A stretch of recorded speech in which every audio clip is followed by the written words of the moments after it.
रख दीजिए उसको। तो अगला पार्ट स्टार्ट होता है और इस पार्ट में हम बात करेंगे भोला ग्रैंडपा की अगली कहानी को। Another fun incident, page number 3 खोल लीजिएगा। Tales of Bhola grandpa written by Manoj Das. यहां पर नरेटर कुछ कहते हैं। आई कौन है बच्चा, फिर से बताओ मुझे। Narrator. I remember another funny incident, मुझे याद आता है। प्रेजेंट टेंस में देखो, सब्जेक्ट प्लस वर्ब 1 दिया हुआ है, वर्ब 2 नहीं समझ लेना। क्या लिखा हुआ है? Remember, not remembered. तो क्या लिखा हुआ है? रिमेंबर।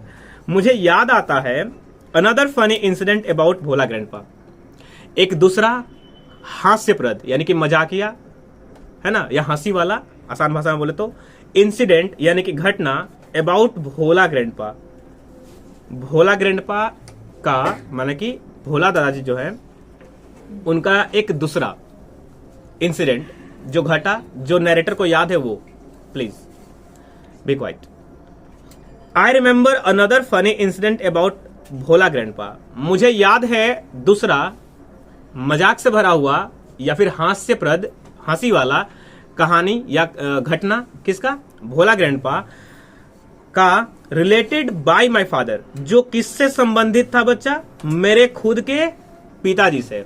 नरेटर क्या कह रहे हैं कि भोला ग्रैंडपा के साथ घटित होने वाली दूसरी कहानी क्या है जो हंसी से भर देगी, आपको हंसाएगी और हम लोग भी हंस रहे होंगे। देखिए कैसे हंसा जाएगा कि भोला ग्रैंडपा कैसे भूलते हैं और इस भूलने से किसी को कितना खटना पड़ सकता है। तो वही कह रहा है नरेटर, यहां पर कह रहे हैं कि आई रिमेंबर, मुझे याद है, अनदर फनी इंसिडेंट, दूसरा हंसी से भरा हुआ या हास्यप्रद घटना जो जुड़ा हुआ है किससे? भोला ग्रैंडपा से और मेरे खुद के पिताजी से। किससे? मेरे खुद के पिताजी से। It had been a rainy afternoon, एक दिन की बात है। क्या है? रेनी आफ्टरनून का मतलब बच्चा होता है कि वर्षा ऋतु की दोपहरिया। अब रेनी आफ्टरनून का मतलब समझ लीजिए, यानी कि कौन सा समय चल रहा है? वर्षा ऋतु, और इसकी दोपहर की बात है। भोला ग्रैंडपा क्या लिखा हुआ है? Wild with excitement. Wild with का मतलब क्या हुआ? बहुत जोर से वो चिल्लाते हैं। क्या हुआ है? चिल्ला करके, एक्साइटमेंट, खुशी होकर के। क्या कहते हैं? टोल्ड माई फादर, मेरे पिताजी को बताए। क्या बताएं? एंड हिज फ्रेंड्स, और उनके दोस्तों को भी बता देते हैं। कुछ तो बताए हैं, बताइए क्या बताए हैं? उन्होंने बताया है that he had seen a gang of pirates. A gang of pirates, देखो बाबू, जब गैंग वर्ड है ना, ये भी क्या, कौन सा नाउन है बताइए तो? ये कलेक्टिव नाउन है। कौन सा नाउन है? Collective noun. लेकिन गैंग बैड चीजों के लिए लगता है।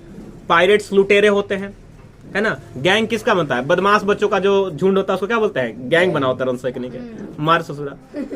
ठीक, तो क्या बोला गया कि ध्यान सुनिएगा। I remember another funny incident about Bhola grandpa related by my father.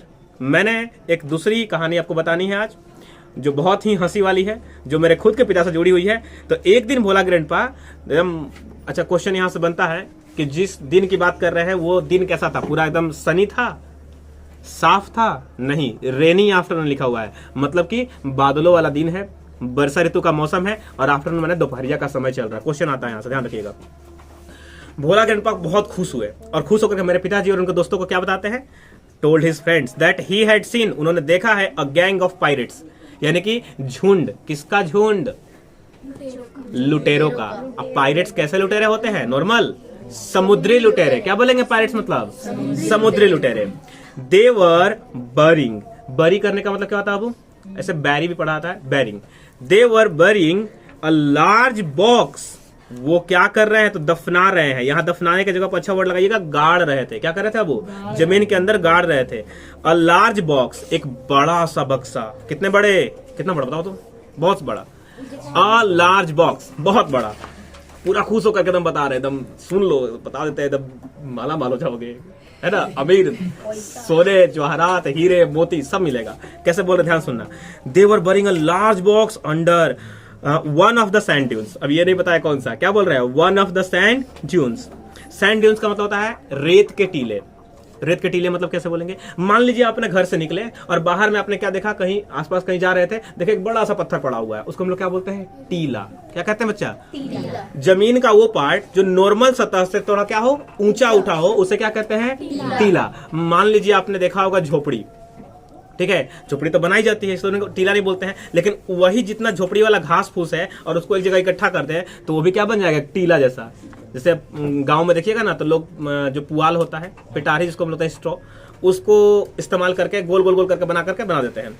गोबर मान लीजिए काउ डंग है या फिर भैंस का बुफेलो का डंग है, गोबर, उसको एक जगह इकट्ठा करोगे टीला ऐसा बनते आता है, जैसे पहाड़ी चोटी जैसा भाग। तो जो भाग जमीन से नॉर्मली उठा होता है उसे टीला कहते हैं। अब यहाँ किस टीले की बात हो रही है, सैंड ड्यून्स, मतलब बालू का टीला। किसका टीला, बालू का टीला।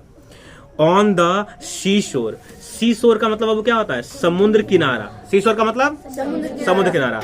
बाई और विलेज मतलब हमारे विलेज के बगल में। ध्यान से सुनो और समझने की कोशिश करो। भोला ग्रैंडपा खुश होकर के एक्साइटमेंट के साथ बताते हैं कि मैंने किसको देखा है, फिर बताओ, gang of pirates. Gang of pirates. तुम लोग को नहीं पता चला क्या अभी तक, किसको देखते हैं, गैंग ऑफ पायरेट्स को। क्या करते हुए देखते हैं बता दो, एक लार्ज यानी बड़ा सा बॉक्स दफनाते हुए, कहाँ, या गाड़ते हुए कहाँ, जमीन के अंदर। कहाँ पर, तो कोई एक सैंड ड्यून्स, कोई क्या लिखा हुआ है, वन ऑफ द, यानी कि बहुत सारे बालू के टीले थे, उसमें से किसी एक टीले के नीचे, under one of the sand dunes. और लिखा हुआ है ऑन द सी शोर, समुद्र के किनारे, बाई और विलेज। यहां से एक और इन्फॉर्मेशन मिलती है कि बताइए जहां भोला ग्रैंडपा का गांव है वहां पर क्या समुद्र है, बोलिए हाँ या ना। हाँ है, तभी तो बता रहे हैं, तो मतलब आसानी से देख लेगा। आगे आइए देखते हैं। एट वंस, अचानक से। क्या हुआ, इसका एक मतलब होता है एट वंस, अचानक से, और दूसरा मतलब होता है तुरंत। क्या मीनिंग होता है, तुरंत। फादर एंड हिज फ्रेंड्स, किसको बताए थे, पापा को और उनके दोस्तों को। धीरे से बोल दिए, सुनो अमीर हो रहा है क्या, जाकर चुरा लो। धीरे से बोले थे, लेकिन क्या बोल रहे हैं कि तुरंत पापा क्या किए, फादर एंड हिज फ्रेंड्स, पापा यानी कि पिताजी और उनके दोस्त मिले क्या करने, started looking for the hidden treasure. Started looking, खोजना प्रारंभ कर दिए। फॉर द हिडन ट्रेजर का मतलब हो गया जो छिपाया हुआ है। हिडन का मतलब क्या होता है, छिपा हुआ। तो छिपाया हुआ जो खजाना था उसको खोजना स्टार्ट कर दिए। थोड़ा ध्यान दो, अगर भोला ग्रैंडपा एक और काम करते और उस काम का नाम था कि बता देते कि किस बालू के टीले के नीचे, तो आसान रहता ना, बताते ही नहीं है। अब मान लो वहां पर 100 बालू के टीले हो, सबको क्या करना पड़ेगा, खोदना पड़ेगा, खोद के बालू हटाना पड़ेगा और उसके नीचे खोदना पड़ेगा, है कि नहीं। बेचारे खोद रहे, देखो थोड़ा कैसे खोदते हैं आप ये। तो पापा और उनके दोस्त भी पूरे खुश हो गए, पैसा मिलेगा, माला माल हो जाएंगे, पैसे ही पैसे, पैसे ही पैसे करते हुए। और अब क्या होगा उसके बाद, पूरा खुशी में जाकर खोदना स्टार्ट। ये भी नहीं सोचे कि किसके अंडर खोजना है, खोजना start. Evening passed on to night, यानी कि धीरे धीरे दोपहरिया का बात हुई थी जब ये बात बताए थे। दोपहर से शाम हुई और शाम से रात हो गई, इवनिंग से नाइट का समय आ गया। Moonlight came in through the clouds, यानी कि थ्रू प्रीपोजिशन बताए थे क्या अभी, कि थ्रू का मतलब हो गया से होकर के आना, यानी कि बादलों से होकर के चंद्रमा का प्रकाश धरती पर आना स्टार्ट कर दिया। और बादल दिखने का मतलब क्या हो गया कि रात हो चुकी है। दोपहर से स्टार्ट हुई कहानी, शाम हुई, शाम से रात हो गई। और अभी तक क्या काम चल रहा देखिएगा ध्यान से। A pack of jackals, a pack of jackals का मतलब होता है पैक, झुंड। देखिए इसमें बहुत सारे ना कलेक्टिव नाउन का प्रयोग किया गया है। जब ये पूरा चैप्टर मैं पढ़ा लूंगा तो आप लोग को अलग से एक टॉपिक पढ़ाया जाएगा ग्रामर में, कलेक्टिव नाउन क्या होता है, तो आपको समझ में आएगा कलेक्टिव नाउन। जैसे बंच जो वर्ड हम इस्तेमाल करते हैं कीज के साथ, या फिर ग्रैप्स के लिए इस्तेमाल करते हैं, समझा रहे ना। तो वो बंच वर्ड किसको दिखाता है, मान लो क्लास, हम लोग बैठे हैं किसमें, क्लास में, है तो एक वर्ड, लेकिन क्लास बोलने का मतलब क्या, किसी एक आदमी से क्लास बनता है क्या, नहीं, बहुत सारे लोग लगते हैं। एटलीस्ट कम से कम 2 तो चाहिए ही चाहिए। एक टीचर पढ़ाने वाला है, पढ़ने वाला बच्चा होना चाहिए, क्लास तभी तो होगा, ठीक। तो कह रहा अ पैक ऑफ जैकल्स वर हाउलिंग। हाउलिंग का मतलब, हाउल क्या है, साउंड है। हाउलिंग क्या बच्चा, साउंड है। तो यानी कि सियारों का झुंड, सियार समझते हो, हुआ हुआ करके आवाज निकालते हैं ये, ठीक है, खाली जगहों में आपको देखने को मिल सकता है। अ पैक ऑफ जैकल्स वर हाउलिंग, यानी कि कह सकते हैं कि सियालों का झुंड हाउल कर रहा था, चिल्ला रहा था।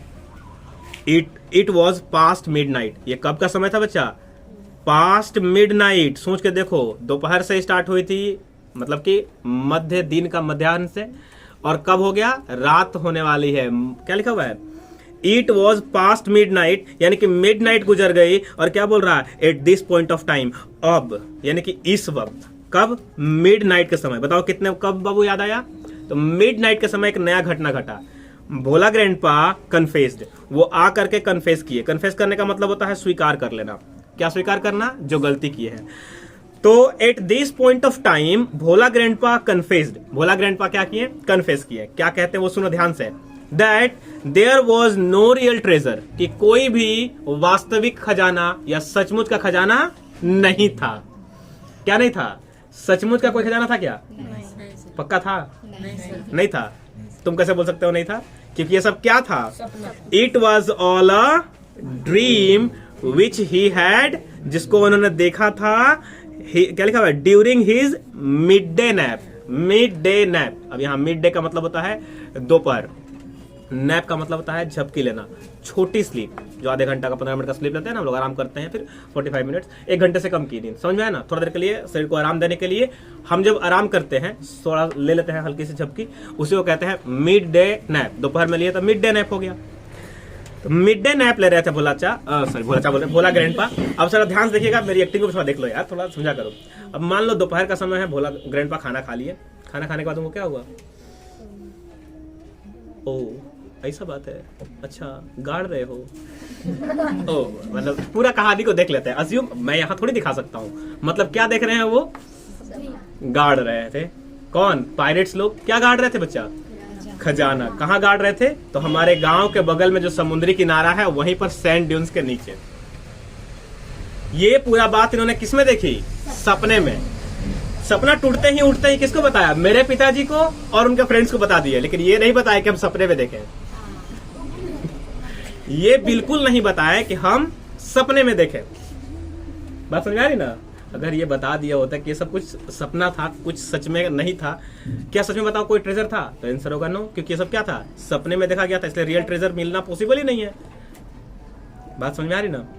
बेचारा लोग दोपहर से सुनते ही एकदम एट वंस क्या बोला? तुरंत खोदना स्टार्ट। सुना बात, अरे खजाना, तुरंत खोदना स्टार्ट। खोदते खोदते दोपहर से शाम हुआ, शाम से रात हुआ, रात से मध्य रात हुआ, और जब रात्रि का मध्य पार हुआ तो उस समय इनको याद है, ये क्या कर दिए। जा करके स्वीकार किए, जा करके ये बताए कि मैंने तो ये सब कुछ सपने में देखा था, इसलिए कोई वास्तविक खजाना नहीं है। ये दूसरी कहानी समझ में आ गई? कोई डाउट किसी को? No sir. समझ में आ रहा ना अच्छा से? Yes sir.